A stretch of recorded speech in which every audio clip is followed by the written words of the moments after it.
in a pine forest with mountains in the background, are you? Yes, I'm in the Canadian Rockies at the moment, working remotely. Seriously?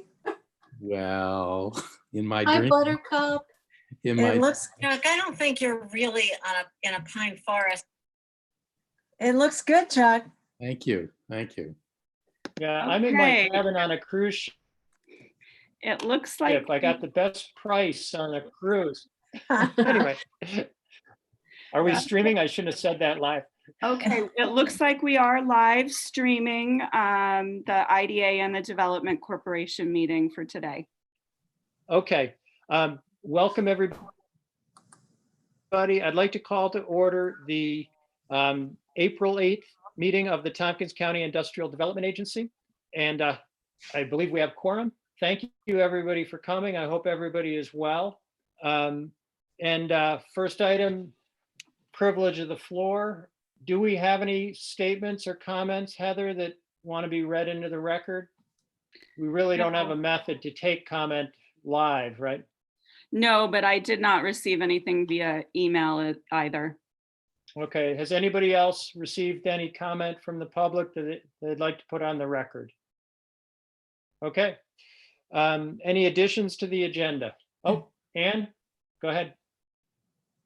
I don't have any comments from the public, but I was wondering on the agenda, it says how to get into the meeting and how to watch the live stream. I'm wondering if we could put at the top of the agenda that here's where to go to give comments from the public, because it doesn't say anything about that. That's a good idea for next month. Meeting. Yes. Okay, all right, we can proceed to business. We have the 2019 TCIDA/TCDC audit presentation.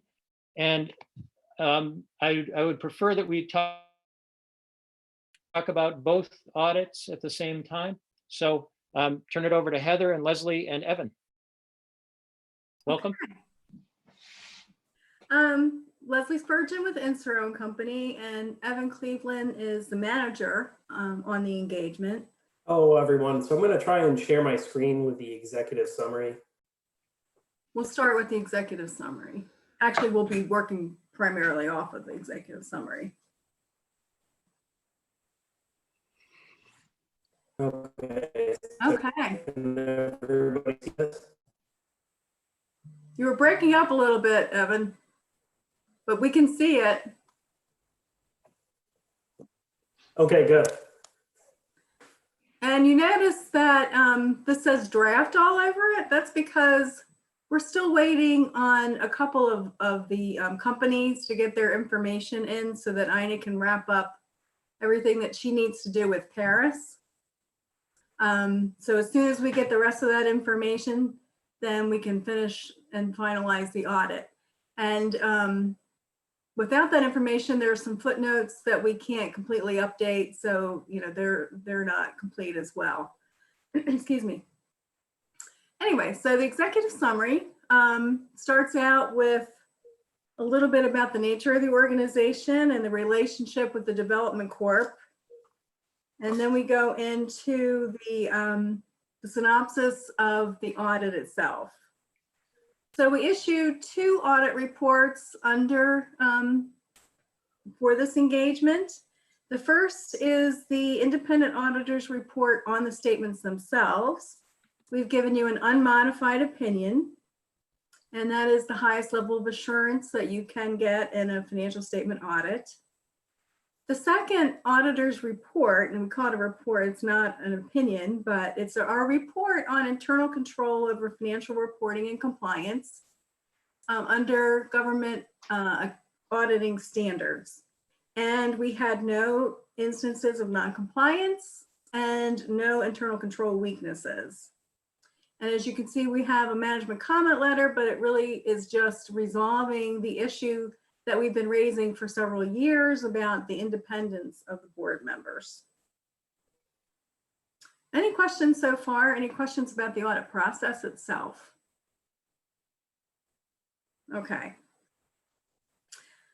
The next item on the executive summary is the communication letter with those charged with governance at the conclusion of the audit. So you would have gotten one at the beginning and the planning phase of the audit. So this is the concluding one. And this letter is one that's required by auditing standards. So you've seen this letter before many times, and it goes over those bulleted items. So the first on that list talks about accounting practices. So if you had adopted new standards or had accounting practices that we didn't agree with, we would put that in a letter. There were no new accounting policy or implementation of any new guidance that was done this year. It also talks about estimates in the financial statements. You don't really have any estimates in your financial statements. Estimates are things like, you know, if you had fixed asset, the useful life of the fixed assets would be an estimate used to calculate depreciation. So that's what that's talking about. And then it goes into sensitive disclosures in the footnotes. And the one that we highlighted is the one with related parties, which talks about the amount of the contribution to TCAD, since that is a material amount. Leslie, Yes. are the slides supposed to be advancing? No, we're looking at Okay, the communication letter right now. so page The one. bulleted items there. Do you want me to bring up the Yeah, just- communication letter so we can scroll through it, these sections that she's talking about? I think it's okay. I just wanted to make sure sometimes PowerPoints don't seem to advance, but if you're on page one, that's fine. Yep. I didn't mean to interrupt, sorry. That's okay. Okay, so we're back to that. We had no difficulties in performing the audit, and I do want to thank all the staff, Heather and Ina and Rick that we work with during the audit. Thank you so much for all your hard work and getting us all the information that we needed. We appreciate that. There were no corrected, non-corrected misstatements that we need to disclose to you. No disagreements with management. Thanks again. Management representations is talking about the fact that by the time we finalize the audit, we will have gotten a letter signed by management that basically tells us that they've given us everything that we need to do the audit. Is the 2-3-page letter in a synopsis. No consultations with other accountants or other audit findings or issues. And other matters, the last item there just discusses our responsibility with the supplementary information that accompanies the statement. So the management's discussion and analysis is required by the GASB. And then we have the schedule of indebtedness and projects that is required by the AVO. So that pretty much talks about the communication letter. And then you can advance, Evan. So the next item in there, keep going. If you can. Okay, so the next item in there is the management comment letter. So for several years now, you've been, you went a little too far, Evan. So for several years now, we've been carrying a comment about a problem with the independence of the board members because there were a majority of board members that are legislators or involved with the municipal government, the county. So we took and we referenced this AVO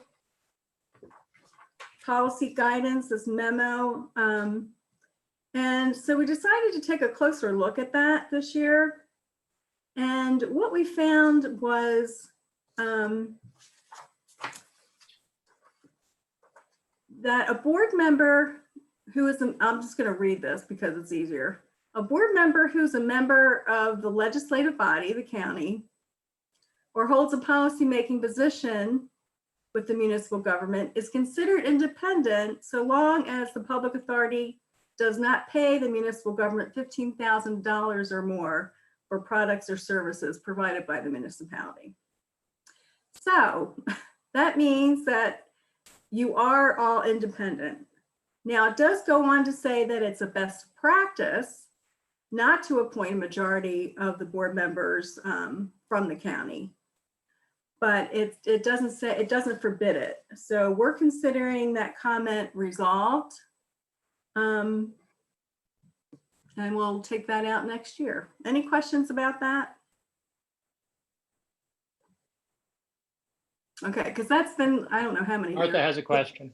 Yeah, I have my hand raised and, anyway, all right, putting my hand down. I now. can't see your hand, unfortunately. No, I but Rich- can only Rich see a did. few people. You, No, I there's can. this- I there's- can. That was my call. yeah, if you check on participants at the bottom. That's huge, Leslie. That's actually kind of funny. The idea that TCID or IDA would be paying the county. But that's, boy, I feel liberated. That's great. Who knows? I'm glad, Martha. Thank you. All right, so they are all the reports and the letters that we issue as part of the audit. And then this next section is out of the management's discussion and analysis. So the management's discussion and analysis starts out with some financial highlights. So I'll hit the high points and Evan will go into the detail in a minute. So net position, you had a good year this year. It's more than $1.5 million at the end of the year. Revenues were up 300,000 and that had to do with extra fees. While your expenses were only up about 46,000 and that had to do with an increase in your contribution to TCAD, as well as some additional professional fees that were related to, the increase in revenue. And then factors bearing on the future. This too is from the management's discussion and analysis. And it just brings highlight to the fact that you have a commitment to TCAD to fund them and making sure that there's money available in order to do that commitment. And that commitment goes from 2019 to 2023. So if there aren't any further questions, I will turn it over to Evan.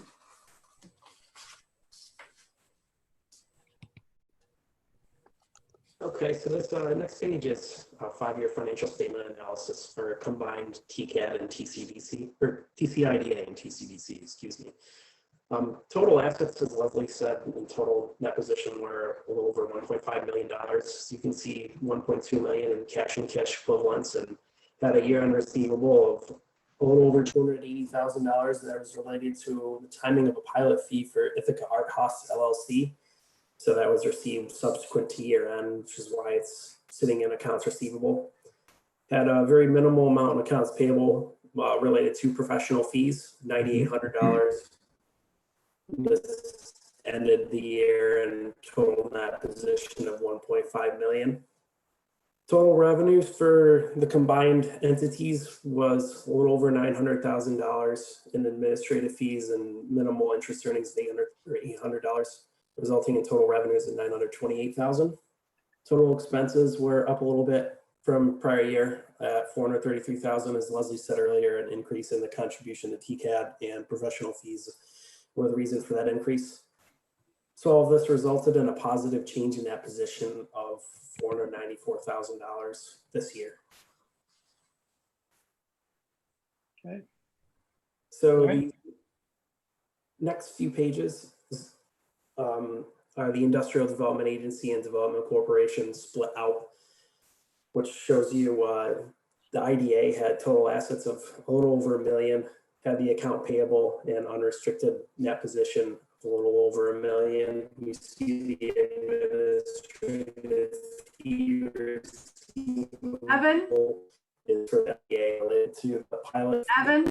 Yes. Yeah, you're breaking up. Yeah, you were breaking up. Yes. I didn't hear that last part. My internet connection hasn't been very good today. Oh, no.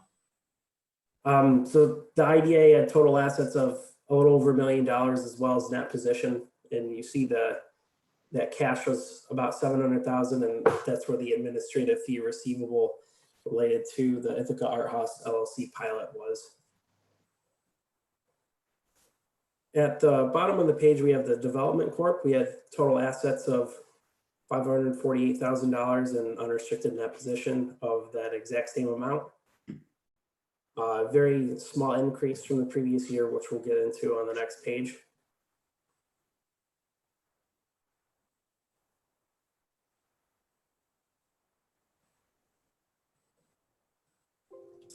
You can see at the top, all of the administrative fees came through the Industrial Development Agency, $900,000, and all of the contractual expenses were paid by the IDA to TCAD and the professional fees of $433,000. And the Development Corp had very minimal activity during the year, just interest earnings, and resulted in a positive change in that position of $439. And this final page just goes through a snapshot of our audit approach, reporting objectives, things that we did during the audit. Does anyone have any questions about any of the numbers? No, doesn't seem to be. I don't know. Evan, can you see the screen? Can you see everybody else? Do you have video? Not really. Okay. 4 people, 5 people. Yeah, this is pretty difficult to review in this format online. So I'm wondering if people could take a look at this and we could come back to it if there were questions. We'd invite you to the next meeting, maybe. Yeah, that'd be fine. Okay. So I will stop my screen share now. And thank you very much for allowing us to present at this meeting. Oh, well, thank you for all your work on this. And it's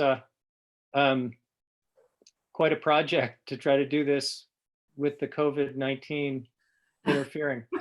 But it looks like we got it done, and it looks like we're solvent, which is a really nice thing. And we're actually, I think, going to make some or have some discussion on the TCDC side about maybe taking some actions. Are there any comments anybody wants to make at this point about the audit? Martha? Yeah, I would point out that several of us aren't asking questions because we had a pretty long review. I guess Jennifer and I and you and maybe Mike Sigler were in the audit committee. And so it's not that we're, we've already had a lot of discussion. We had an earlier meeting on this. Yes. So, and it's very good to have a boring audit. Yes, it is. That's the kind of audit you want. That's right. So, okay, anything further on the audit? Rich, I'll just note too that everyone had the draft audit in their agenda packet. So if you've got that, you could have been reviewing along with us as well. Sure. Okay. Well, if there's any further questions, the door is not closed. We could have a continuing conversation. So, okay. Let's see, chair's report. Looks like that's the next item. I do not have anything specific. Just I'm glad we've had a meeting. Obviously, last month we put it off, but I think it's important that we are proceeding with IDA and Development Corporation work. But I won't go further at this point. That's my report. Heather, staff report. Okay, so at the IDA, we're still waiting on the seeker for the City Harbor project. That should happen at the city level on April 28th. So I would anticipate they will be back in May for final approval. We held the public hearing, had a couple of commenters, and we're all set and ready to go on that probably in May. The Carpenter Park project, they've been working on their application. I think things are sort of on hold right now just because the healthcare industry is so busy. So I'm not sure when we'll see that one coming for Carpenter Park. And then I received a letter from the city that they're going to designate themselves lead agency for the reconstruction of the Green Street parking garage. That's the affordable housing project with Vecino and the conference center as well. So they're already thinking that we are an interested or involved agency. I would anticipate that there's going to be something coming to the IDA for some sort of tax relief on that project in the future, but I don't really know when. Leslie Spurgeon did mention when she gave the audit overview that it's not final yet, just because we're waiting on reporting on sales tax and final employee counts from a couple of straggling participants. So pages 13A and B have the chart of all of the active projects. I'd say there's probably about 42 of them. As of today, I think we're just waiting on 2. All of that data was required to be submitted in March, and we were supposed to update that in the state's online reporting system. It's called Paris. The state 2 weeks ago gave us some guidance that they would accept late uploads of all of that information if we needed to. So we did notify them and let them know that we're just waiting on those 2. As soon as we get them, everything will be final. It'll go up. Everything's already up in the system. We're just waiting for those 2 projects and everything should go up. And that's it for my staff report. Okay. I see John Guttridge has joined the meeting. Welcome, John. I also see that Tom Knipe is with us, although we don't have a video. We have a picture of him where he looks very, oh, there he is. I was going to say, your picture, you look really happy. Do you have anything you could tell us about the City Harbor or Carpenter Business Park projects? You got on mute. Tom may have walked away. He's actually here. No, we can see him, we just can't hear him.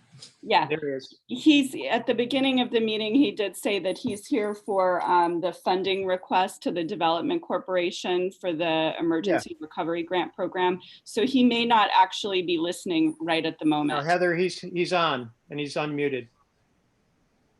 Go ahead, Tom. I must not be part of your panel of videos, but I'm here, and yeah, I'm happy to dig into the most recent information and share back. I don't have that right in front of me, but it sounds like you're interested in the timeline for those projects, and Heather mentioned the Vecino project as well, and happy to find that and provide it directly to you. I don't have that right in front of me though. Right.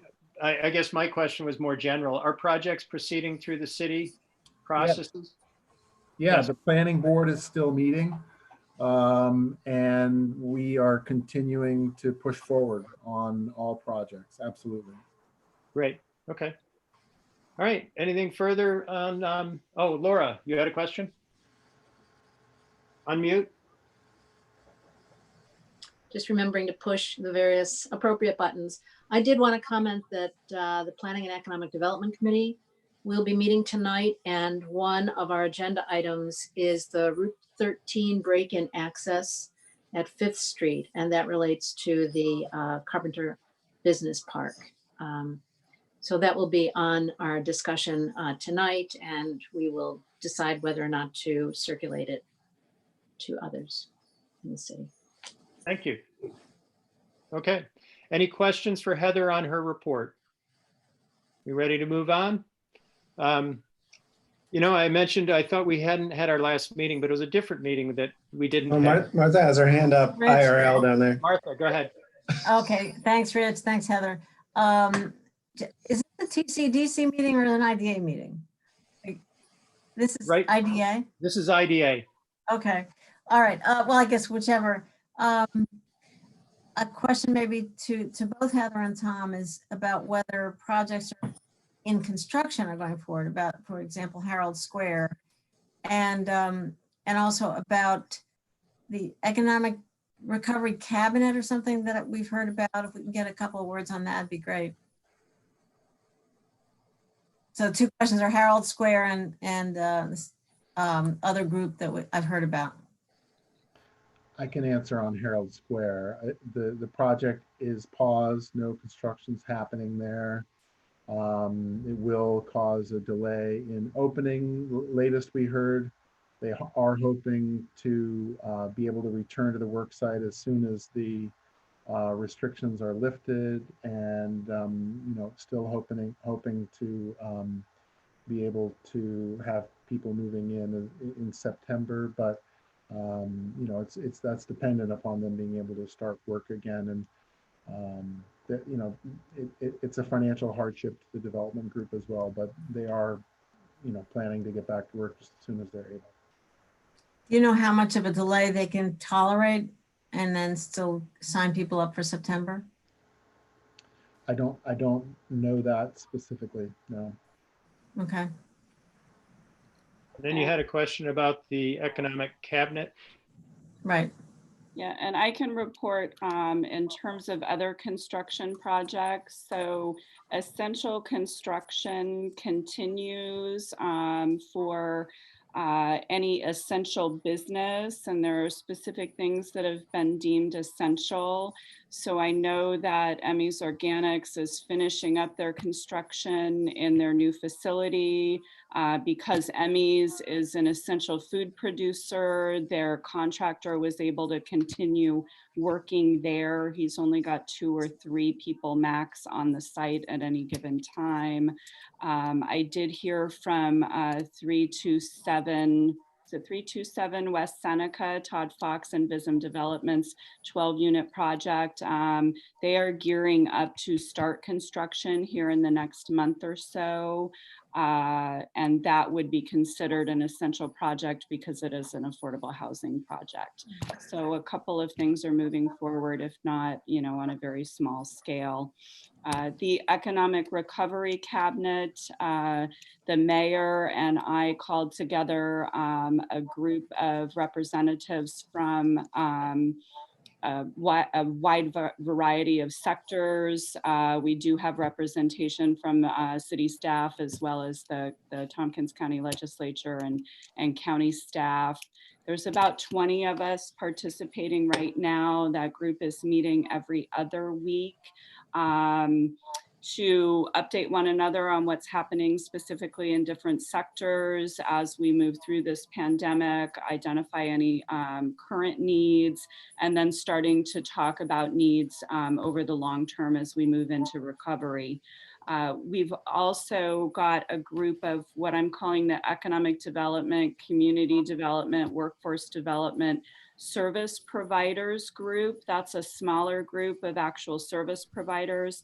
We're meeting weekly, and that includes someone from our regional MEP, which is the Alliance for Manufacturing and Technology, our local business advisor from the Small Business Development Center, of course, City Economic Development, Community Development, Natalie Bernowski from the Workforce Development Board, Jennifer Tavares, Gary Ferguson, the usual cast of characters.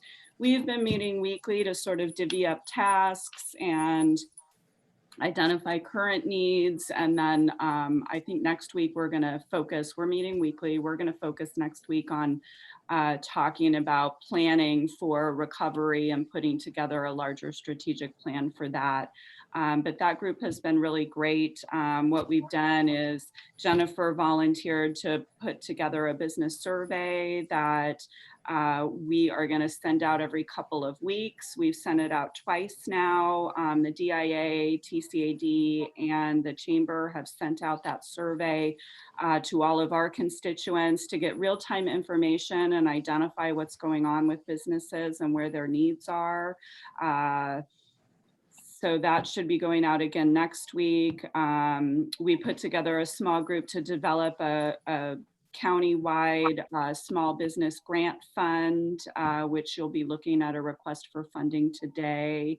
And then, of course, just updating all of the service providers on all of the financial assistance and federal assistance that's rolling out. So we're trying to be on top of it and coordinate as best we can, not duplicate efforts, and definitely share information. So who's involved in the first group on the county level, from the county? Jason Molino and Anna Kellis. Okay, anybody from the planning department? No. Okay, Jason's pretty overstretched, so, and the survey, you put out 2 surveys so far. Do you have results, or how are you, what are you doing with the information? We do have results, and we've been looking at it. Jennifer just sent out actually the results from the second survey last night and into today. I would sort of defer to Jennifer. She's had the most hands on that data. Sure. I mean, in terms of tracking, you know, the questions aren't identical, right? So we changed the second question survey, the second survey from the first one, and we just have modified the third one again, just based on the situation on the ground. What it has been helpful in illustrating was, you know, we sent the first one very early. And so even just seeing the change in the number of people being impacted and what those impacts are and what decisions that they're making, we can sort of track that over time. The second one, we actually asked for contact information so that our agencies would be able to directly follow up and address specific needs if we wanted to. So that definitely reduced our number of responses. I want to say we had about 240 responses to the first survey. We had about 120 the second time. I mean, the bottom line is lots of evidence of layoffs really quickly. Lots of money. People needed lots of money. The second survey still went out before any of the real loan programs or grant programs were actually on the street. So now the other things that we'd asked actually were, have you tried to work any terms out with your lender? And have you tried to, if you rent, have you tried to work anything out with your landlord? And as of that second survey, actually more people had worked something out with their landlords than had actually taken advantage of any deferrals from their banks so far. That was a nice thing to see, right, John? I see John grinning over there. Sounds like, Yeah, we're seeing a lot of that. to pay their rent. So, you know, so those are things at least that are illustrative for us in terms of what's actually happening out on the street here. So some of those questions will carry forward into the third survey. We're going to still continue tracking things like, are you permanently closed? Are you temporarily closed? Have you just changed your operations, or are you somehow operating mostly normal? What are you doing with your staff? Are you furloughing? Are you laying off? Are you using shared work, et cetera? We're going to ask, have they applied for EIDL? Have they applied for PPP? Have they applied for or received any other programs and support? And then we're still going to be asking, what else do they need? So, you know, it's going to give us a lot of good information. People have been pretty responsive. And then again, you know, each of our agencies now can take the information and look at the individual responses. And we already have a pretty solid baseline of, you know, where people are at before we call them or before we follow up with specific outreach or services. So Okay. if anyone John? else wants to jump Yeah. in, Tom, I know, you know, you've been involved in this as well. Or if anyone has any more questions. All right, I do yeah, I have have a- well, John, a question. John, So, John, hold on one second. okay. Just while we're on that subject, Jennifer, are you in a position you could share that in the survey results with the IDA members? I think I could share the summary data, no problem. I can't share the individual responses because they have private contact information, fine. but the summary, there's a good graphic summary. It's not going to have all of the open-ended question answers probably, but it would at least give you a feel for how people have responded. I'd be happy to share that. Heather, I'm assuming you don't have any issue with me sharing that with folks, right? No, I think that's fine. Okay. Yes, please. Thank you. John, go ahead. Yeah.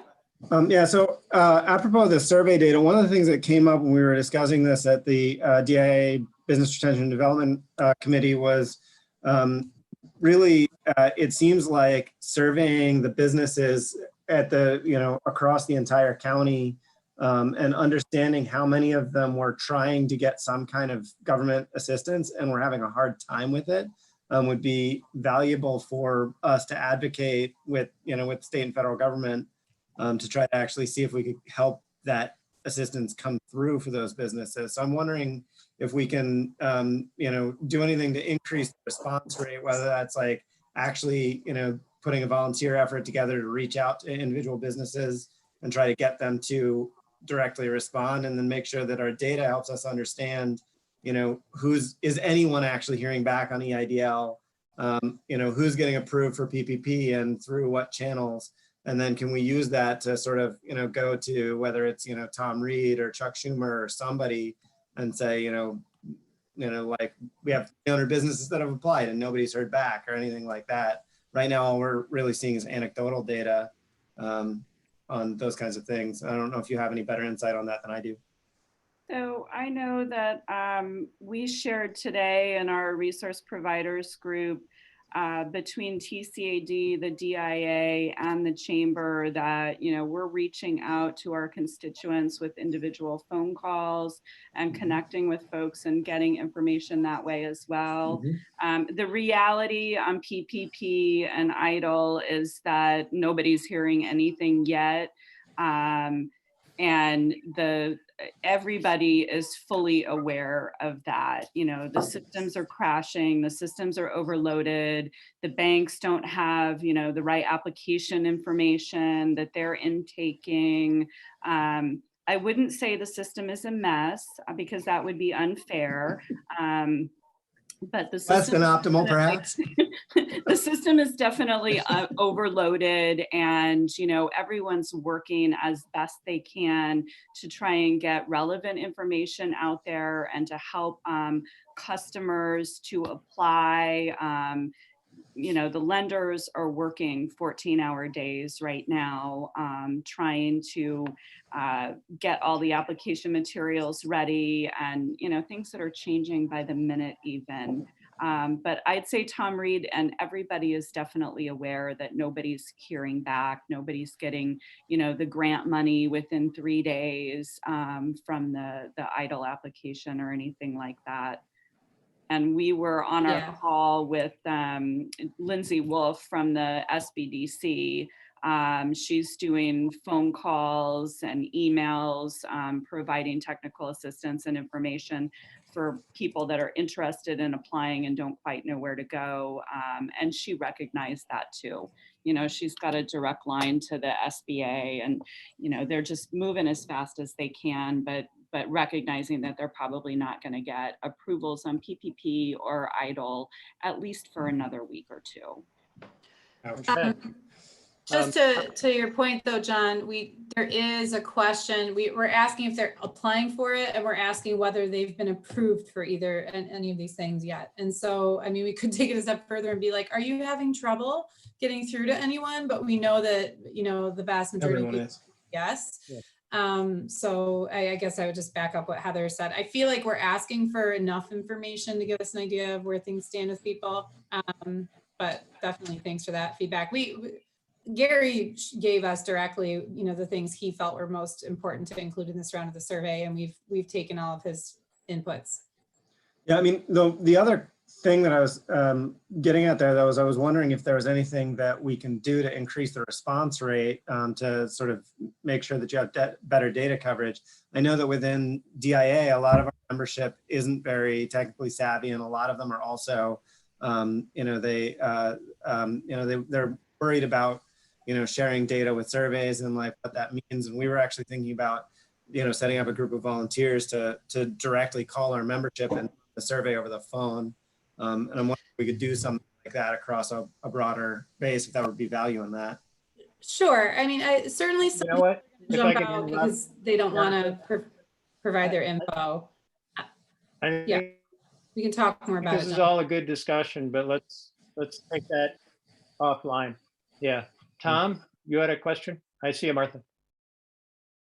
I was just going to add that there seems to be a type of business that might benefit from the SBA new products, but may not have the capacity internal to their organization or a relationship with an accountant or a lender or a lawyer to help them navigate through. So Gary Ferguson has begun writing up, and Heather and Jennifer and I are in the loop as well on an effort to try to get some additional technical assistance locally to boost our capacity to, basically provide extra hand-holding kind of support to help walk people through the processes for the current available programs, as well as anything else that that might come down the pike through further stimulus packages.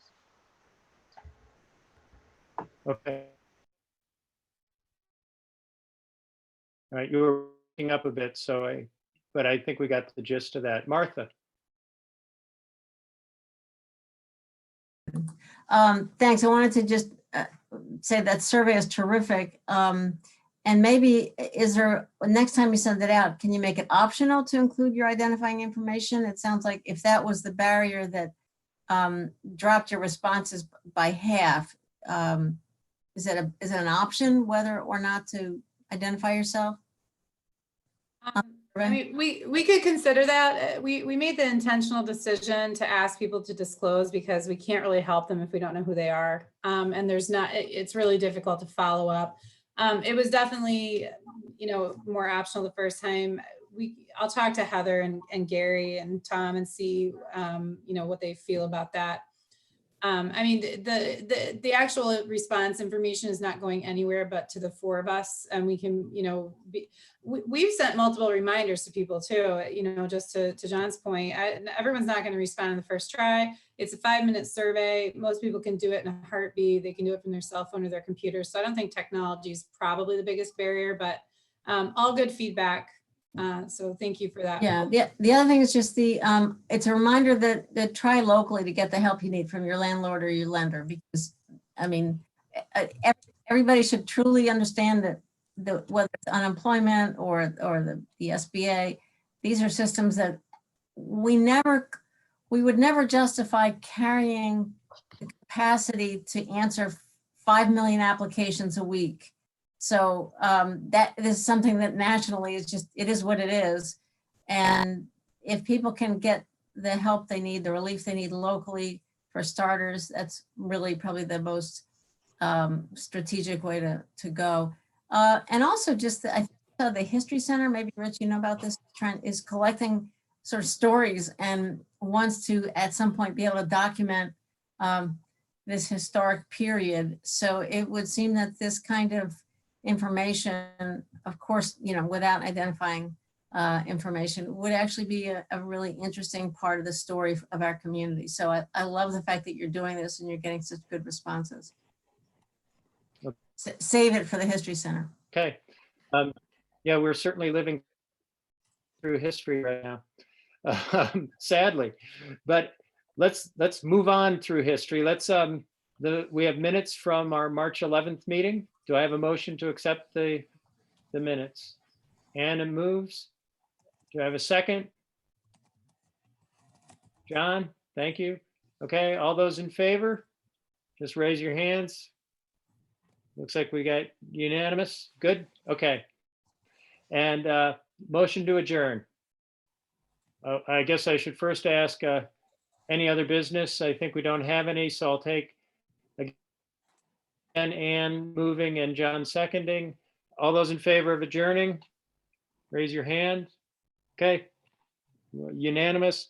We are adjourned, and I'd like to call to order the meeting of the Tompkins County Development Corporation for April 8th, 2020.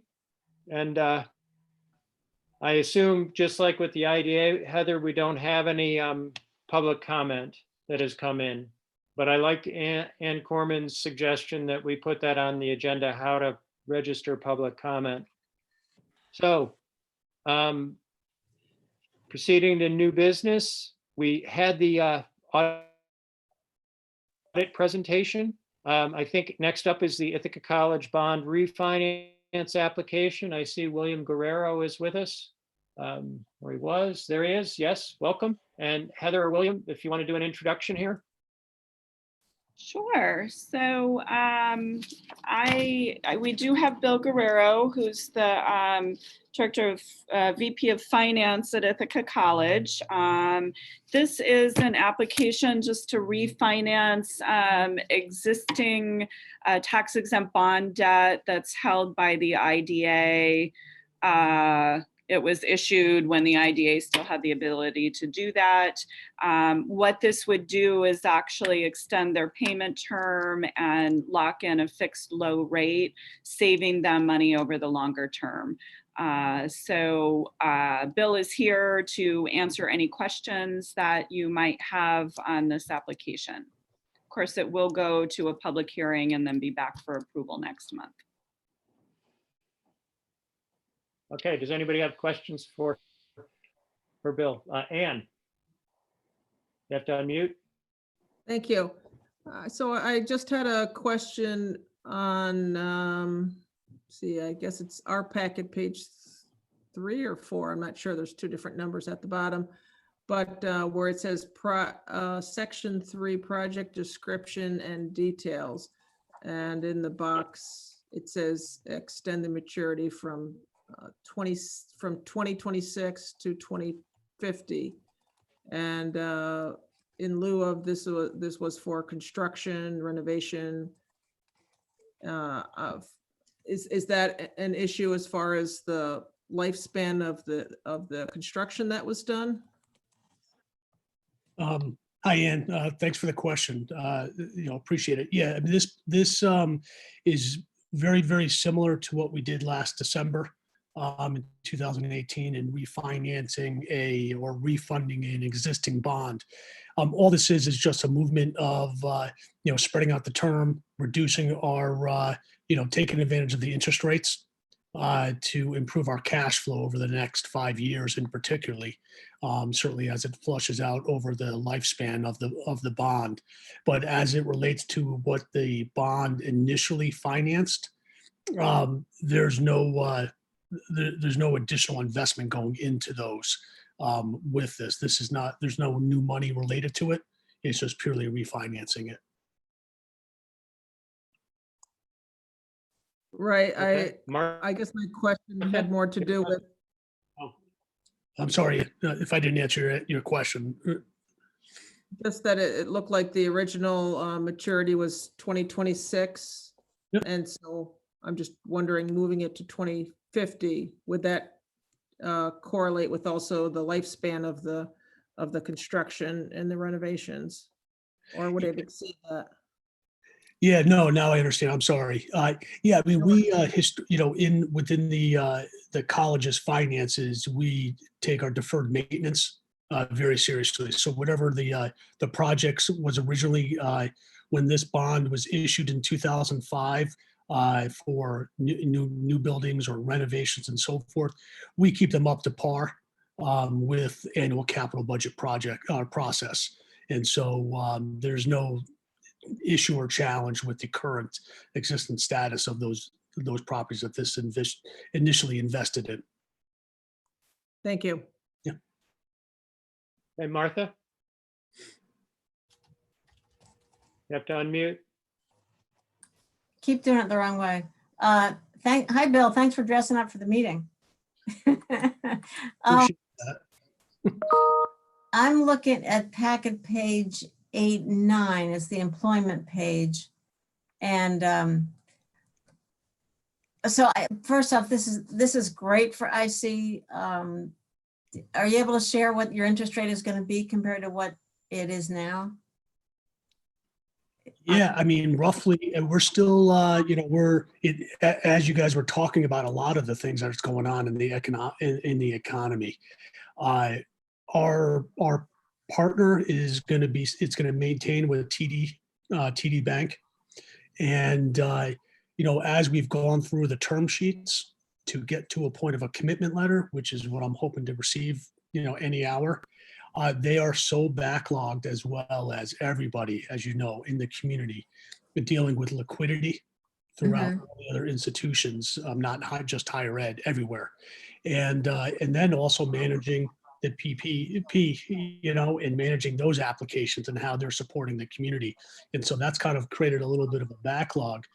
But what we're looking at as a current rate is, it is unbelievable. We're looking at below 200 basis points, so pretty, so where we are currently, to be able to save, let's say roughly 200 basis points on this it's certainly helpful on a cash flow perspective for the institution over the next 5-6 years as the current bond matures. So it's a real significant help to our institution for sure. That's great. I really appreciate that. And that gets me to, actually, I wanted to ask first about page 7-8, where you've got,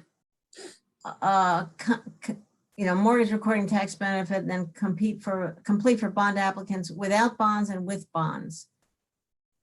You got first year debt service 3 million without bonds, and then with bonds 1.5. Can you explain those numbers and why is I'm confused as to why the total debt service is higher? Yeah.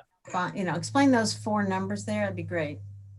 Well, just to tell you, we have multiple bonds out there that we've worked through, but believe it or not, we have mortgages. We have mortgages on our Circle apartment properties, and those are some historical. There's stories behind those. The interest rate on those are pretty high in current rates. I mean, we're talking rates in the mid 6s. And so that's why our debt service is spread out over from bonds to other instruments. So we're certainly trying to manage our balance sheet in all aspects. I'm looking at those certainly as another opportunity, but they have debt covenants related to them that make them pretty difficult to potentially refinance with. The holders of those is nationwide, believe it or not. But those aren't included in this application, right? No, they're not. They're not. Okay. We're, as this, working on this application, the environment has changed so much on each day. And so as we continue to work through it, I would love to be able to put that in there to refinance those as well as part of Okay. things. If you could just, are you seeing the page I'm on where it says you got On page 7.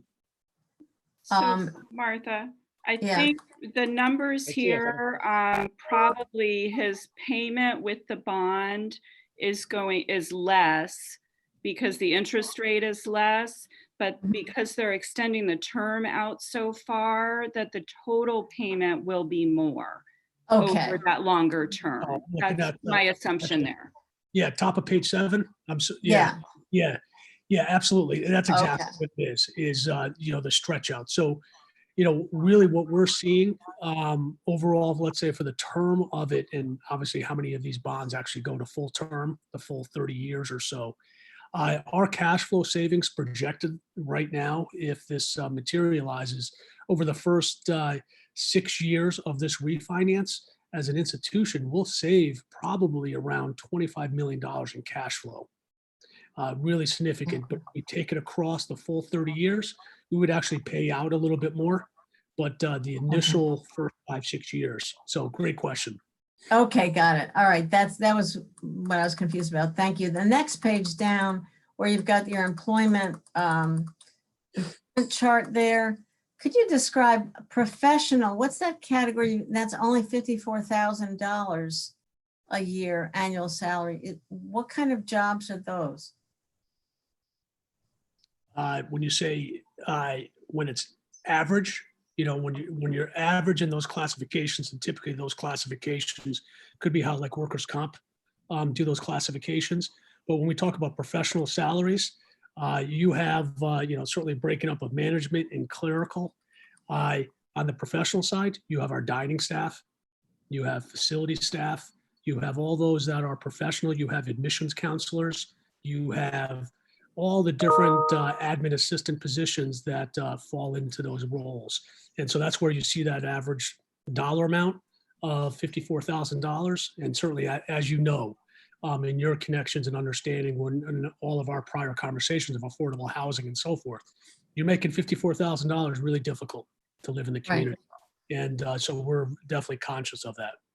So. Okay, so you're saying those could be admin assistants and relatively lower classification of clerical or yeah. I'm confused. You got clerical and services there. Yeah, they're the generic titles. Yeah, for okay. Classify them, you know, and certainly when you deal with that on the workers' comp side and you put them in the classifications for your workers' comp insurance, yeah, they're broad-based categories. Okay. All right. Thanks a lot, Bill. Yeah. Laura?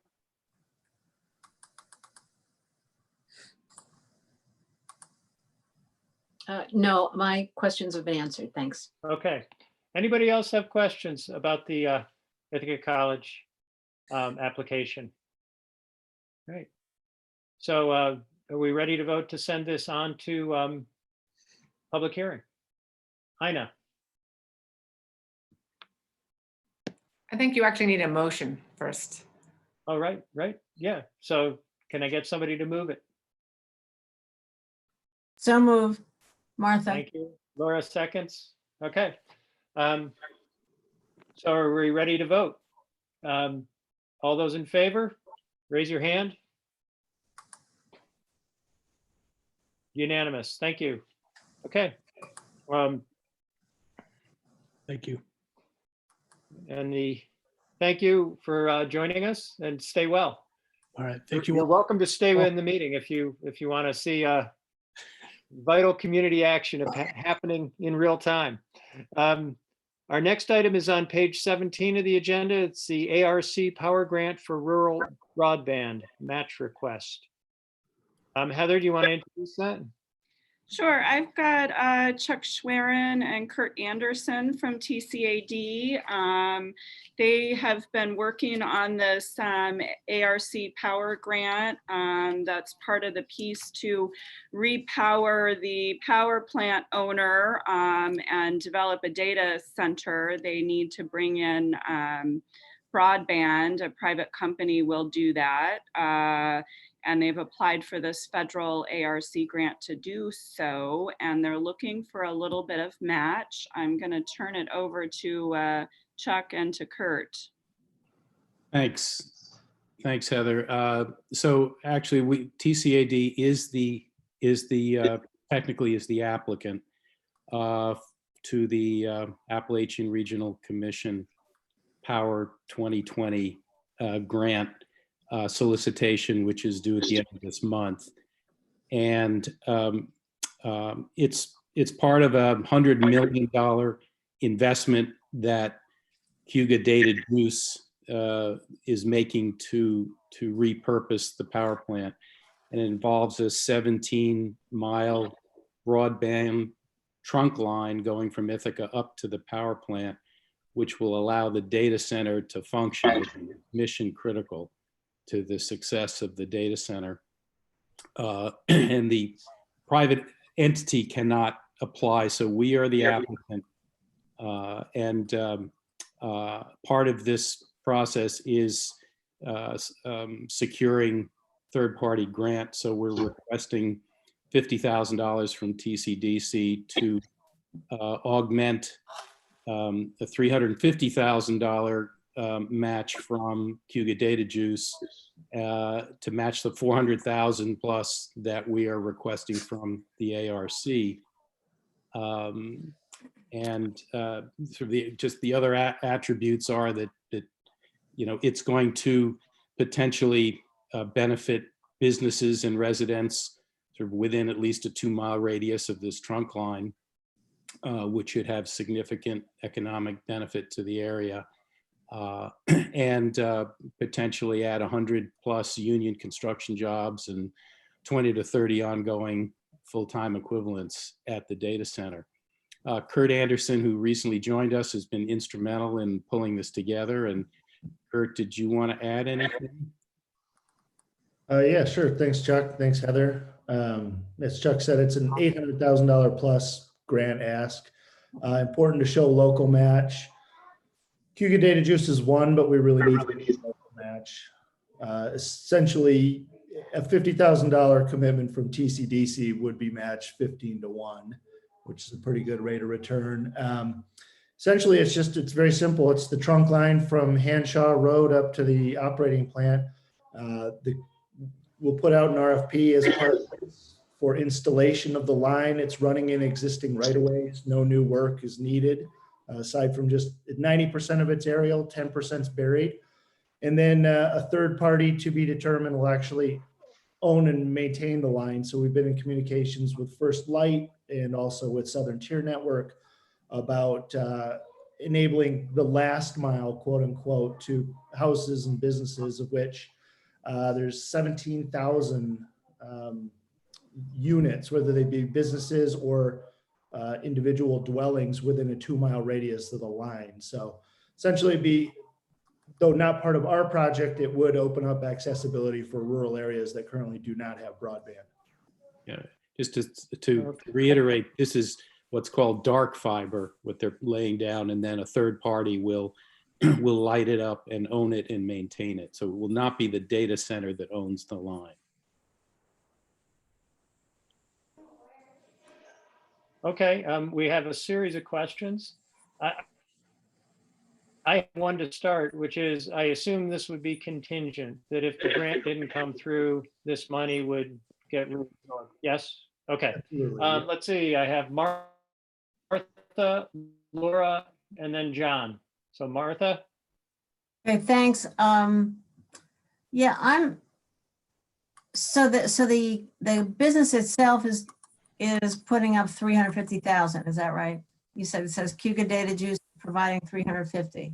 On the trunk line itself, and another, six, well,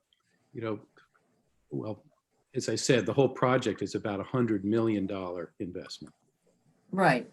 On this particular application, ARC requires a $400,000 match, and they're putting up 350. They would like this 50 to show local support and to top off the match. Correct. How are other businesses and residents going to benefit? I'm unclear. Well, so that is dependent upon, an ISP like Spectrum putting in the last mile between, tying in from the trunk line to the housing and making this available. And however technically they do that. Is there any way to insist that basically because of this public money, both ours and the ARC is obviously public money, that whatever ISP is going to have the advantage of using the infrastructure, that they're going to make it available at a relatively low cost, let's say? I mean, this is a subsidy that they're getting this infrastructure, assuming the grant goes through. I'm going to go out on a limb and say that's probably outside the scope of, the construction project. And, I don't know that we're in a position to dictate to Cayuga Data Juice, that putting a contingency on this construction money, as an incentive for the ISP to do what you're suggesting, but maybe somebody else has a better approach. Okay. All right, Laura? Yeah, a comment first. This seems like a worthwhile project. This is a moment we're living in now where we're depending so much on remote access. And the paragraph that jumped out at me is that the project will support remote work environment, emergency responders, schools. We know that teachers are conducting classes and students are learning remotely now. And so I think this is timely. I did have a question. Kurt, did I hear you say that of the broadband trunk line, 90% would be aerial and 10% buried? Can you say a little more about that and why only 10% buried? It's all existing right of way. So I actually haven't traversed the proposed line as it is. So I can't say where that is exactly, but it's to utilize the existing right of ways and the actual infrastructure that's already in place. So I don't know where the 10% buried is, but it is part of the route that we're proposing, at least. We did raise the question of whether there was still an issue of getting easements before this could go forward, and we're assured that wasn't the case, as Kurt mentioned. But as in terms of, you know, geographically where it's above ground and not, I don't think we know that yet. Okay, John? Add one point to Martha's question earlier, in that I guess one benefit of this wrench in the gears as far as COVID is concerned, the proposal was actually due on March 27th. It got delayed 1 month to the end of April because of the massive shutdown as we're all experiencing.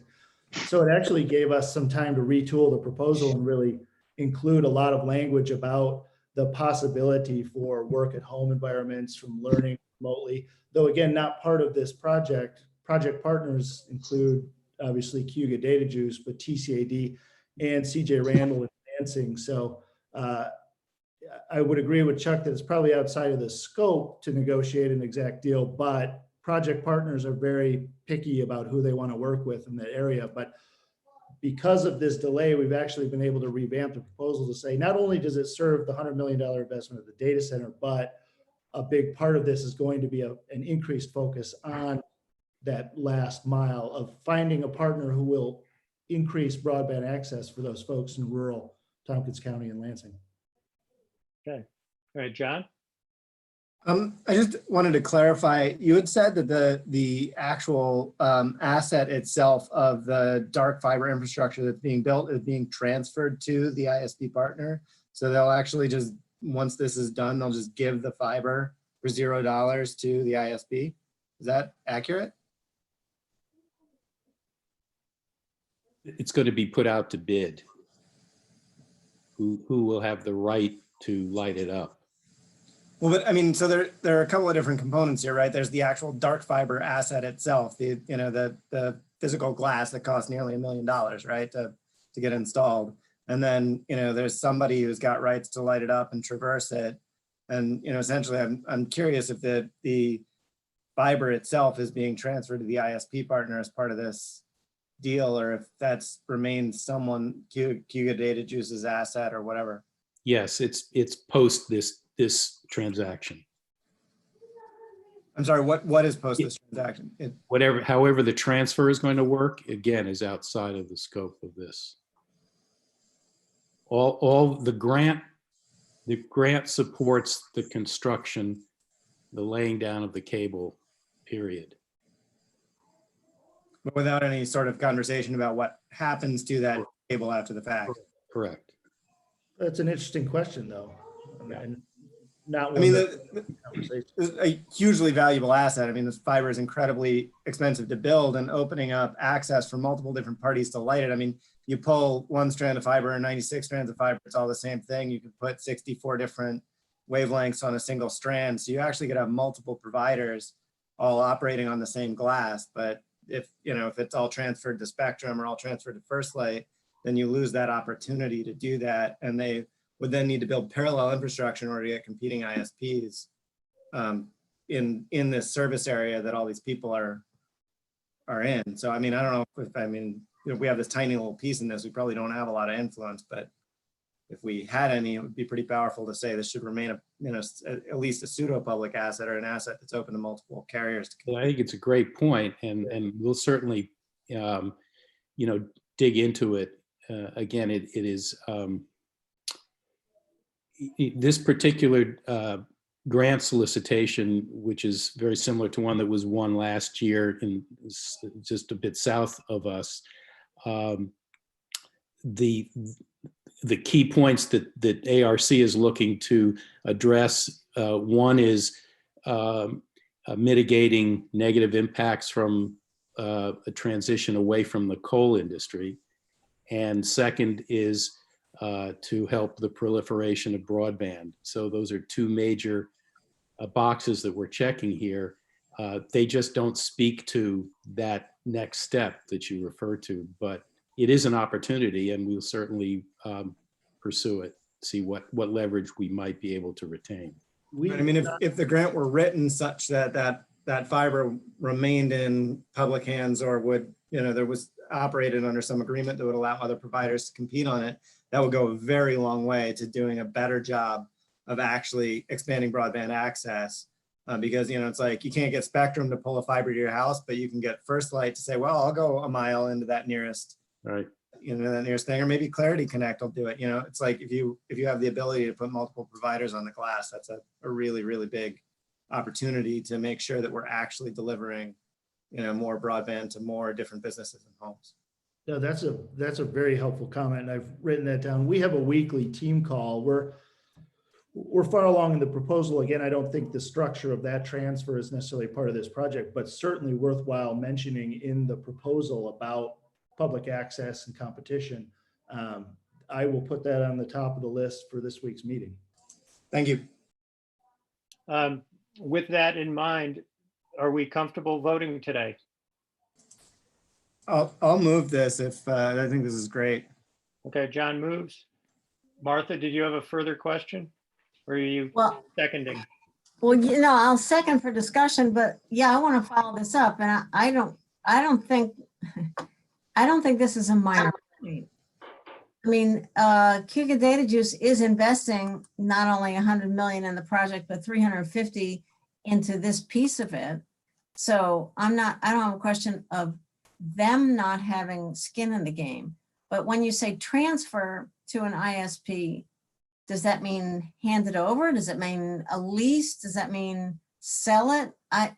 I'm like, as John is saying, I don't think it's the right thing to do to say, well, here's your money for the grant, but we don't have anything to do with what happens for one of the main selling points to try to get the money. A main selling point here is rural band, access to families and schools and businesses.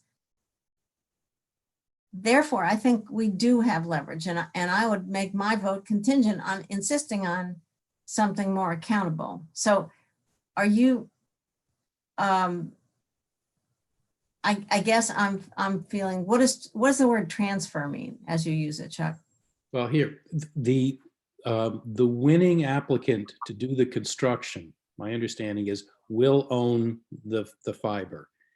They then, so let's say it's Southern Tier Network, who is doing the same thing, in Broome and other counties adjacent. It is then,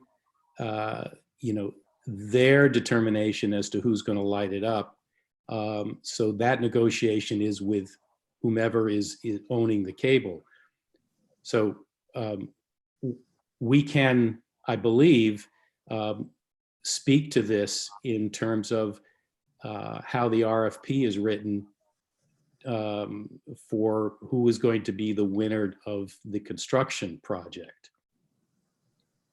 But what I'd like to do is also confer with Southern Tier Central, who was instrumental in last year's winning grant,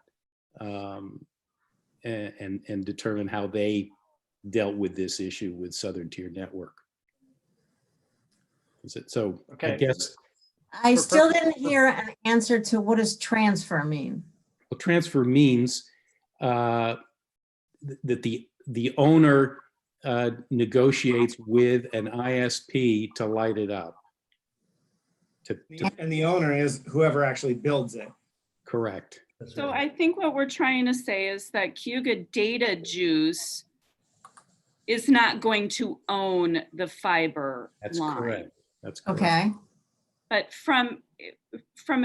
this is federal money. We've never been very good in Tompkins County at competing for federal money.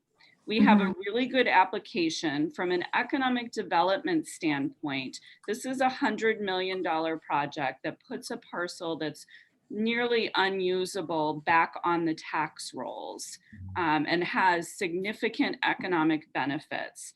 And fiber is one of the key pieces to make this data center project even remote possibility in our community to start generating that tax base again. So we've been working with Cuba Operating Company for several months to identify funding sources, whether they be at Empire State Development or through low cost power. Here's another one, is to help get that fiber Yes. line in. And this I is what get that. federal money does. It puts fiber lines in all over the country. If we're not able to even get the trunk line in, there's no potential that anyone up there is ever going to be served. I get No that. private company is Hold on. going to put it in. Those sunk costs, they can't afford to do it and ever turn a profit because there aren't enough people in the rural areas. I understand. I really do. I've been one of the people trying Martha, Hugo operating, get what they need. I just think this is our moment to express the need for accountability, that there's a shared benefit here, and that this is not just putting something in that where whoever the ISP is can then charge exorbitant prices to the inline consumers. okay, hold up. John, do you have your hand up still, or did you just not Oh, I'm sorry. I didn't lower my hand. lower your hand? Okay, if you can raise your hand if you want to talk, it just makes it a lot easier. Can rather than someone jumping. tell me how to raise my hand? Because I'm not seeing that. There should be a button If you go to in the chat, left-hand corner of your screen, or if you have the participants panel up, it's on the bottom of the participants panel. You get the participants panel by clicking the thing that says participants in the Yeah, bottom. my participants panel, I at the have, bottom. At the bottom. because I'm the leader, I don't have that. You're supposed to be calling. Okay. You to raise your hand. Click the little groupie thing with all the participants. Yeah, I should actually be the Should host. open up for the thing on the right side of your screen to see everyone. Yes. And I can Okay. lower all hands, I can lock meeting, there's There you no go. option for me to raise my hand. Oh. Well, Heather, why don't No, we do she's- this? If you want to talk, raise your hand so I can see it then. Okay, Everybody else use the button. can do, thank you. Jennifer, I see you there. I just wanted to make a comment. Perhaps we want to make our vote contingent on level playing field access to the data line. That sounds like what we're talking about. Anyway, Jennifer? So full disclosure, my husband's a utility worker. He works for a company that provides internet access to rural communities. I think we all think a lot of things about utility companies, and some of them are true and some of them aren't true. I guess I just want to say, I think no matter what, we need to support this project. It's critical that we attract as much funding as we can to the data center project, that this is part of our recovery and repurposing of this facility in Tompkins County. And quite honestly, rural broadband is not going to ever be built anywhere without a massive amount of government investment in it. And most utility companies would be glad to partner with the government with the right incentives to do just that. So, you know, before I just want to caution us around being too utchy about who's going to get it or who's going to provide the utility service. Later on, I understand wanting to have some criteria in place and some control, but you know, they're still going to have to service it, maintain it, staff it, and do all those things regardless of what happens. And it's actually a lot harder than we all think it is. It's really easy to complain about it, but it's actually way harder to service it and keep that infrastructure up. So thanks Okay. for me throwing my 2 cents. All right, Mike? No, I want to echo kind of what Jennifer just said. I don't really want to put any contingencies on this. I find it remarkable that for $50,000, you're leveraging almost $800,000. I find that incredible. That's where we're at. So for what I consider not a large investment, to get this put in the ground is fantastic. It may lead to great things up there, and frankly, they're gonna, you know, if it gets put in the ground, they're gonna want more clients. So I don't think we actually need to put any kind of contingencies on that. So. Okay, John? Yeah, I actually agree with that. I mean, I'd really love to see this thing be available to as many parties as possible. I think any kind of influence we have over that is good, but this is a very small investment from our community, leveraging a lot of dollars from others. And so, I really think we should support this absent those contingencies, but we should advocate to make sure that that fiber is, is available to as many different parties as possible. Okay. So it sounds like we've come around full circle, but it was a good discussion. Are we ready to vote? We have it on the floor. Any further comments we want to make before vote? Martha? Yeah, I hear the other side. I just would hope that Chuck and Kurt do express this concern. I understand it's a complicated project and a complicated market, and certainly support this project going forward, and hope that the grant comes in. But I hope I'll express the other side too. Here, All right. Ready to vote. All those in favor, raise your hand. We have unanimous. Great. Okay. All right. And then I believe on page 19, or is it 18? Is Tompkins County Development Corporation request for $150,000 to supplement TCAD Emergency Relief Loan Program. And Chuck, do you want to comment on that? Sure, thanks a lot. So we're trying to again, be responsive and help the community in an urgent way. Just before I start, parenthetically, another data point about PPP. The trust company has stopped taking applications and doesn't foresee taking any more for 4 months, which was jaw-dropping for me when I heard that today. But hopefully other lenders are still keeping the pipeline open. But it underscores the need for us to be as helpful as we can. And so we're requesting $150,000 to augment an additional $200,000 that we will contribute from the existing TCAD loan fund to create this short-term, meant to be a 3-year term loan to traded sector businesses, which are our sweet spot businesses that sell their products and services beyond the county boundaries. At a 2.5% interest rate, but principal and interest to be deferred for the first year. And so then amortization would start. So they're not being penalized for missing that year. They'd still have 36 additional months. The businesses must be located in Tompkins County, must have evidence that they can demonstrate of loss in revenue and cash flow in the last 60 odd days, must be still open even if remotely.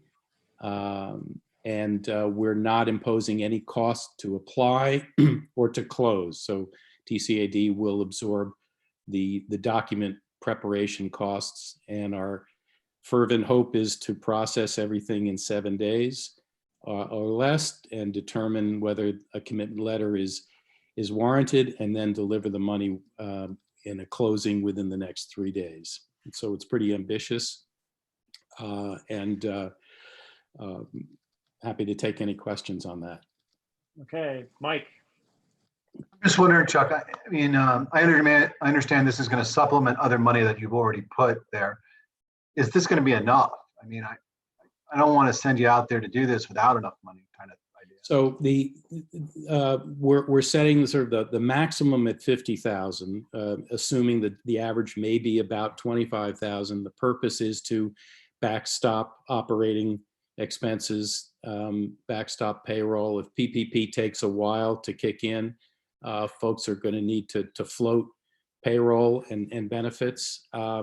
No, it's probably not enough, but it's to augment whatever else they are able to receive. And part of the application is for them to demonstrate what else they are applying for, whether it's EIDL or PPP, or to get forbearance from their existing banker. So if we have a fund of 350,000, maybe we're talking 7 loans. If it's an average of 25,000, maybe it's 14 loans. We're not going to save the community, but again, we're not dealing with the downtown businesses. We're dealing with the traded sector businesses, of which there are fewer. Heather, did you have something? No, it's never going to be enough. You know, it's a start.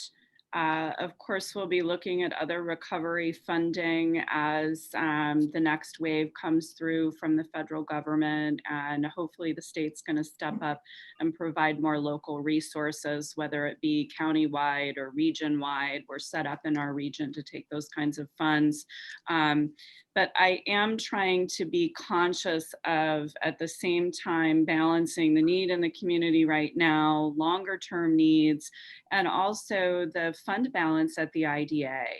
I had sort of put together a quick and dirty, that's probably not the right terminology, but I went through our audit and our fund balance, and above and beyond that $600,000 cushion that the county has allowed us to keep at the fund balance of the IDA and the Development Corporation, we have about $423,000 in our fund balance that we could be using to support, you know, projects or loan funds.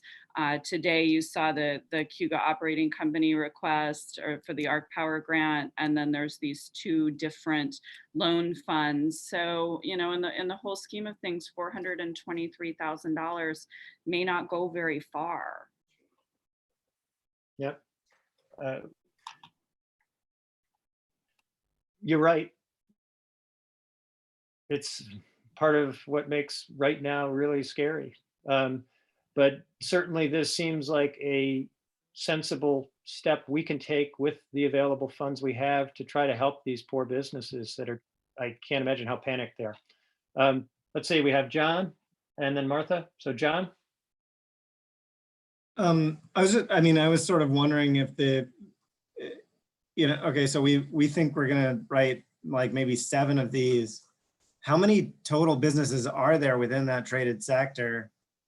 Like this feels like just so small. I mean, I don't know that we have the ability to do much more, but I'm just like having a hard time imagining that we won't get completely swamped in the first hour it's open, just like PPP did, with even more money.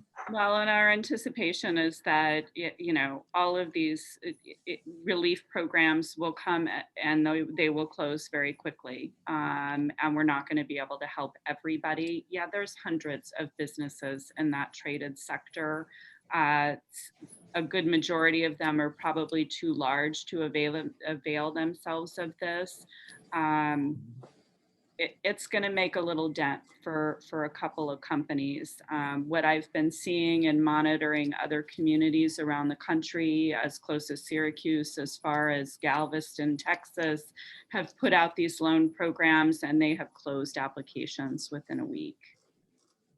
All of them have. I think I agree with everybody saying that this is not enough, but I understand it seems like a good balance and a good start. So Tom's memo is more information on the same program, right? In our packet. No, actually, that's another program that would serve the more retail commercial service captive to the local market businesses. And it's a smaller amount and more of a grant. So it's a separate request. Oh, I see. We'll The talk names about are that in a minute. Yeah. right, but I guess it'd be good to know what the total set of asks are here. So 300. this one is 300. This is 250. No, 150 and 150. Got it. Okay. I We'll see. get to that in a minute. Yeah. Okay, so I guess, are you suggesting you would put this out there and not take applications on a rolling basis, but say, you know, apply by such and such date and we'll look at everything that we have?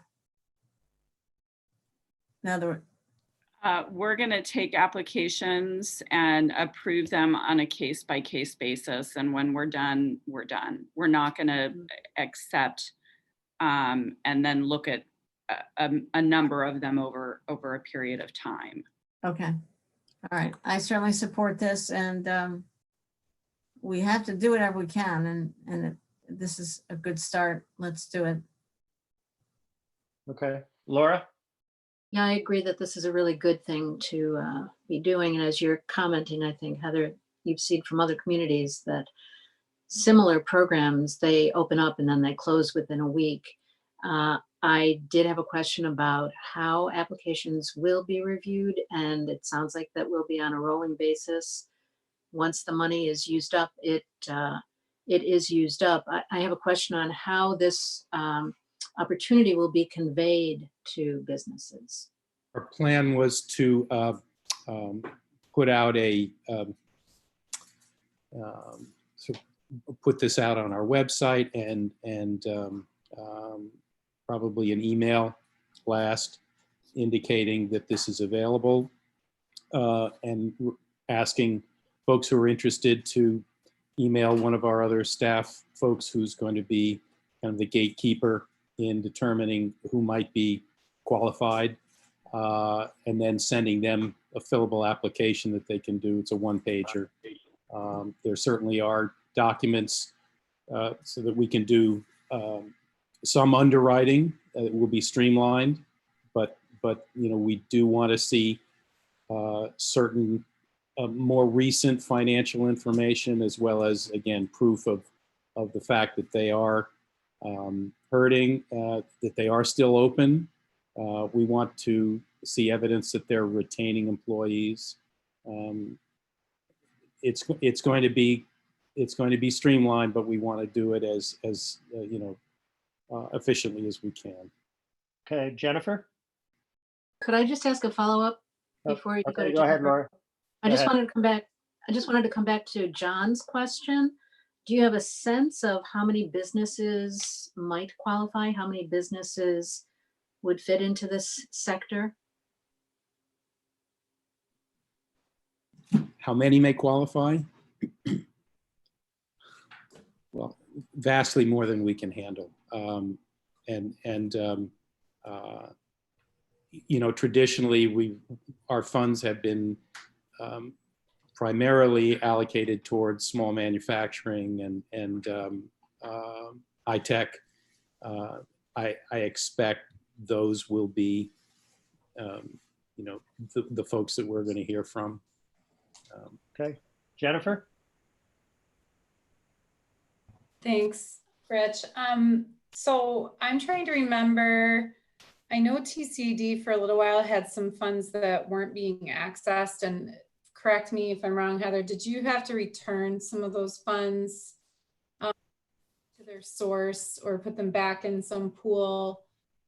I thought there had been some really old CDBG monies sitting there, or some old, sort of specific funds that just weren't being used. And I couldn't remember if they got repurposed or if you had to return them, or whether there's any chance to grow this pot with some creativity like that.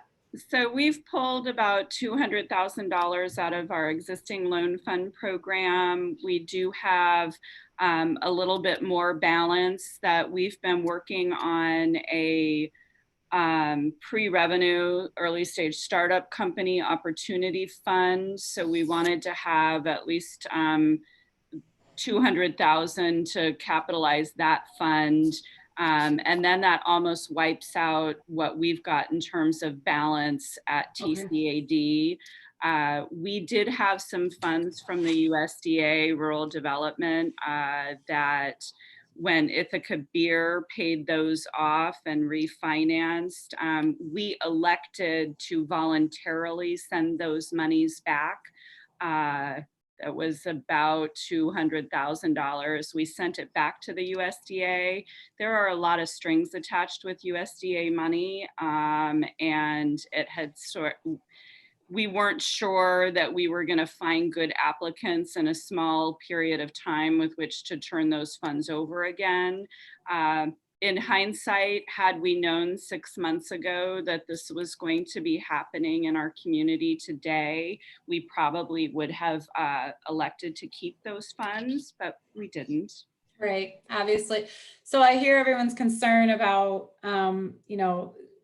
sure, it'd be great if there was more money. I think doing this is a really good step. It's better than nothing. I do think that if you look at the total quantity of businesses being severely impacted in our community, that this is a smaller group of them than, for instance, who Tom and Gary and some of the other, pots of money are going to be trying to serve. Granted, a lot of micro enterprises and smaller businesses don't need access to as much capital, but it's a smaller grouping out of the total. If that gives anyone any reassurance, I'm sure we're gonna be feeling this way about a lot of our sectors. So again, thanks to your team for coming up with this and coming up with some new criteria and some creative ideas so quickly. I obviously, support moving forward with this. All right. If you have asked your question, if you could lower your hand. John, you're up. Yeah, I was just wondering, Heather, you made a comment about basically just sort of taking these well, it sounded like taking them in the order they came in. I'm wondering if there's, if you've put any thought into prioritizing them so that we really can target this very small amount of money where it will make the most difference. And I have no idea how you would do that. I'm just sort of curious if there's been some thought to that and if there are some strategies we might use since it is such a small amount of money. We're hoping to go live with this tomorrow, and our discussion has been to take them on a first come, first serve basis. Okay. Anne? Thank you.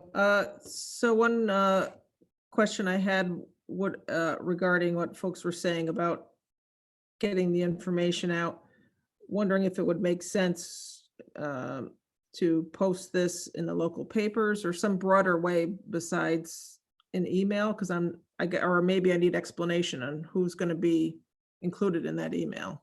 So TCAD's distribution list has over 2,500 recipients on it, and it includes probably every traded sector industry in Tompkins County, plus a number of stakeholders. So I think it has a pretty wide reach. It does include all of the media. So they will get it and they will pick it up, I would imagine, right away. Okay. Mike? Did you have a question, Mike? Your hand is up. Okay. All right. Anybody else with questions on this? I can't remember if we moved and seconded. I don't think we did. So if somebody could move this. Martha moves, Mike Sigler seconds. Thank you. Any further discussion? Laura? Okay. Are we ready to vote? All those in favor, raise your hand. Unanimous? Okay. Yeah, we're doing stuff. All right, let's move on to the city request. And this is on page 21 of our packet. Tom, do you want to talk to us for a minute on this? Sure, thanks, Rich. And I just want to clarify, this is a collaborative effort. The DIA and Nels Bone and I sort of taking the lead and sort of figuring out some of the details, but Heather and Jennifer and all of our economic development service providers have been involved, and it's really an outcome of that economic recovery cabinet, as we talked about earlier, and things that we need to do to support our local businesses. So, but I mean, I volunteered to help carry the water a little bit, so I'm happy to pitch in that way. So what we're talking about here is the COVID-19 Small Business Resiliency Fund. This would, as Heather just said, support the more local sector, bricks and mortar businesses, many of which rely upon sales in their places of business and those kinds of transactions, and have been the first hit and the most severely hit. A number of them are quite small, and this is targeting businesses that are 25 employees and less and have less than 2.5 million annual revenues. And it's structured as a forgivable loan. Would be forgiven upon opening back up or remaining open. A little bit of an update from the information in your packet. We have been having conversations with both INHS and AFCU about possibly pitching in with administration of this program, given that there's two different funders, both the IURA and hopefully TCDC. We thought it would make some sense to have it under one umbrella and have a group with capacity to administer these funds pitch in. Both groups had capacity, were willing. We have selected AFCU as the partner. They have the ability to provide a little bit of wraparound additional technical assistance, which is a value add. Their delivery cost is very reasonable. They're willing to do it for 3%. They regularly provide these types of loans to businesses, and they really want to do it. They're really excited about it. They're very enthusiastic, and they're ready to go. Both organizations, and this is a great benefit because we want to get these funds out very quickly, are able to use existing cash on hand to immediately fund the request as soon as they're approved, and then receive reimbursement from the IURA and TCDC. Let's see, other updates from the packet. We're thinking in terms of process that I don't know if we're going to be able to get it out quite as quickly as the traded sector. So a program, because we're working in partnership with AFCU, we want to get that agreement in place and our processes dialed in, but hopefully by the beginning of next week, if not before, we would roll this out. And it would be a very streamlined review, not a traditional underwriting process. We would have a committee that would be basically made up of professional staff of the groups that are funding the program and local economic development professionals, reviewing the applications, making sure that yes, they meet the eligibility criteria. And then I think we would aim to batch the review. We would allow applications to come in for several days or up to a week, and then review them as a batch. And if we had more requests, or we anticipated more requests from the available funding to meet, we would use those evaluation criteria or the priorities that we've identified for funding that are listed there in your packet. And we'll push it out through all of our different organizational communications channels and media. And yeah, I don't think we're going to meet, it's not going to be enough either, probably. But we think it's really important to do something. And why a forgivable loan? You know, there's a certain type of business, and we heard this from the survey, that they just don't have credit or cash on hand right now to be able to weather this. You know, most restaurants have 7-10 days of cash on hand when they're doing well. We've heard. So, you know, there's a certain type of business that if we want to give them a fighting chance to be around when this is all said and done, we need to provide as many resources as possible, including this local fund, to hopefully complement efforts that our landlords and lenders are making to support their tenants and loan recipients, and obviously the efforts of the federal government. We hope there'll be additional state funding to support these types of programs and federal funding. So we'll certainly look for those opportunities. We are going to shop this to some other potential funders as well. But right now, the two hopefully committed funders would be IURA and TCDC. I'll leave it there for questions. Okay, Mike. Hi, Tom. I have like 3 questions, and I don't know if you can answer them all. Somebody else might be able to too. Number one, we're a county organization. I guess I'm having trouble trying to justify how I can only do this for the city. I understand the other countywide, Mike. Oh, it would be. Absolutely. All right, because I read in there. All right, I must have misread something. The IURA, thank you. I didn't make that clear in my overview. The IURA's funds would be used for businesses in the density district in the city. And it would be for micro businesses, 5 employees and fewer. And the owner would have to meet, or a retained job would have to meet the income eligibility requirement for CDBG funds, which is 80% or lower of AMI. That's only a certain type of business, clearly, in the county and in the city. And so it's important that we have these additional funds to support businesses that are a little bit bigger, that have a need but may not meet that eligibility requirement. And that would be countywide, including the city. But again, you know, I'm not going to be making the decisions. It's not a city fund. It's a combined collaborative effort, and absolutely the TCDC funds would be available for businesses countywide. Okay, cool. Just 2 more questions. As a county, though, I love this idea. I mean, obviously, I think this is great. We had a little bit of trouble because it was like the forgiveness of loans. How do we not qualify that as a gift from government? That's sorry. more of a legalistic question. So Go ahead, Heather. The TCDC is not the county money. okay. No, that's what I was hoping you'd say. So the last thing was, I mean, I appreciate that we do a lot of things. Okay. Sorry, what? No, I was just saying third question.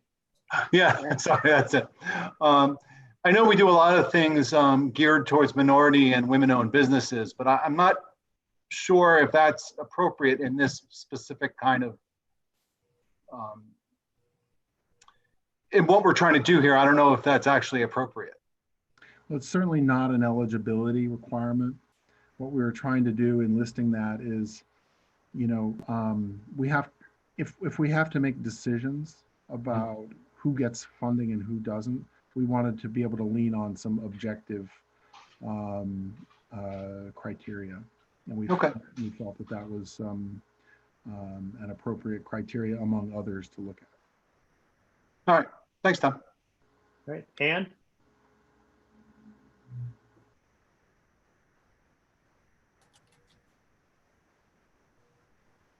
Okay, thank you. So I was actually going to say about the minority or women-owned business that I actually like having that in there, because for traditional financing, they have more trouble getting that. So I actually like having that in there. So here's my 2 questions. As far as just a clarification on page 21 at the bottom under eligibility, it says the business must be, so it's the 4th sentence down, or the fourth line down, the business must be currently operating in some capacity, even if reduced. But then you go down to the bullet points, and the 3rd bullet point, it says intention to reopen if temporarily closed. Yeah, we do have a lot of businesses that are still responding to email, still doing sales of gift cards and takeout, and getting really creative with things like donut shares, or, you know, whatever they can do to maintain some type of revenue coming in, even though they are closed, in any normal, you know, understanding of, you know, their door being open or closed. So that was just, we were just trying to indicate that, you know, we want to support businesses that are going to be able to, they're thinking about how they're going to turn the lights back on, you know, completely, and open the doors back up in any normal sense. But, you know, if a business had already closed, we don't want, you know, with limited funds, we feel it's important to support businesses that are the most likely to reopen, and that's the purpose of the fund. So perhaps some clarification there on if temporarily closed, maybe closed with their public facing part of their business. Just to me, it kind of struck me, Okay, but good point. maybe not to others. And then let's see where my last question was. I don't see it right now, so I'll raise my hand if I find it again. Okay, we'll come back to you, Ann. Martha? Mute. Tom, I'm looking for, you said something about 80% of AMI or less. Is that in the criteria, or I'm not finding that? That's in the IORA program. Right, that's for the IORA program. In the call for applications and the program guidelines that we publish, we'll have some language about the two different funders and the different requirements for different funders. But we want this to look like one program to the public and the businesses applying. Can you speak up a little bit? What? You want this to look like one program? One program to the public and the businesses that would be applying. But the program guidelines will clarify the different eligibility details of the two funders. So you're saying the IURA money is limited to people who are 80% AMI or less? Yes. Okay, the other bucket of money would not be limited that way. That's correct. Okay, because I don't want to, so many good intentions, programs go out with good intentions to target to particular people, and then there aren't enough people in exactly those categories who actually apply, and the money sits around. So this would be for any income level person without, if they meet the other requirements. Is that right? Yes. Okay, thank you. And the reason for the restriction of the IURA funds is they're CDBG funds and they have to follow those federal program guidelines. I'm aware of federal guidelines. Yes. Thank you for doing this. This is great. Really appreciate it. Okay, Mike? Okay. Anne, we're back to you. Yes, thank you. I remembered my question. So for this one, again, it's about reaching out. And so I know for smaller businesses, I know plenty of folks that aren't connected to any organization as far as the chamber or TCAD. When you're having a small business that would apply for this type of thing. So again, just looking at the reach out, trying to do as much as we can so that we're not accused of targeting only certain, or letting it be open to certain businesses. Absolutely. AFCU is helping us put together a marketing plan, and we want to use as many channels as we can and broadly as we can. So that Thank you. Anybody who might be eligible knows about it. Okay, John? I'm just curious about the ineligible borrowers section. I assume that list came from someplace that's just sort of inserted verbatim into here. And I'm curious about specifically item 13. I've had an experience with a business that was delinquent on their state taxes, and there was nothing that they could have done with this amount of money that would have kept them open. I don't know if that's something we want to look at, like people who have fallen behind with their federal withholding tax or their New York state taxes are probably not long for this world and shouldn't get kind of assistance. We'll be in last place, far behind others with a great deal more power than us to collect. What is your suggestion, John? So the concerns that are delinquent on property taxes or fees, item 13 in the ineligible borrowers list, include or federal withholding tax or sales tax. Okay, adding to the list of possible Those delinquents. companies under this circumstance probably will not reopen no matter what we do. And their debts get significant fast. Heather? I would caution, the state has allowed for companies to be delinquent on their first quarter sales tax filings. If they're not open or if they've diminished resources right now. So that might be a little tricky. Right. Yeah, good. A recent delinquency might be different than a longer term delinquency if you have the ability to sort of sort between those things. It might be worth asking that question, because if you've got somebody who already was a couple of quarters behind, they're not coming back. Anne, do you have a new question? Okay. Anybody else have questions on this or comment? All right. We want to put it on the floor. Could somebody move it? I'll move it. John moves. And seconds. Any further discussion? Comment? Okay. I guess I'd jump in just to say, you know, these two programs we just are looking at, they really are a drop in the bucket, but I'm so happy that we're doing something, that we're trying to make a difference here. So, all Many right. drops will fill that bucket. Yeah, a big bucket. So this one's ours. Okay, are we ready to vote? All those in favor, raise your hand. Yep, okay, we got it unanimous. Good. Thank you. Yeah, Tom, thank you on this. Thank you. Okay. Moving on, I do not have a chair's report. Heather, is there any staff report for the Development Corporation? Hey, I just wanted to note that, you know, this is really a testament to the coordination and cooperation and really resiliency of the partners in this community. That we started talking right away and said, hey, we need to develop this. And we didn't have a clear source of someone to raise their hand and say, oh yeah, I serve that entire constituency. My organization can do that. And Tom really stepped up and said, hey, I'll work on it and I'll design it. And I know spent a lot of time on it.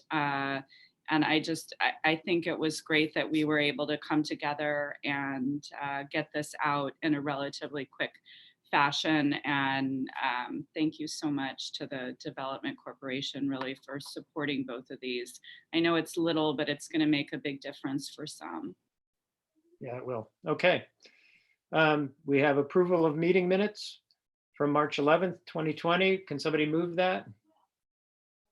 Martha moves. Laura seconds. Questions or comments? All those in favor, raise your hand. Unanimous, good. You know, before we adjourn, I'll just mention one thing, that 5 years ago, we couldn't have picked up the pieces on having meetings like this, that the technology has moved along far enough. At the company I used to be at, we had a CEO who was just avid about trying to do video conferences.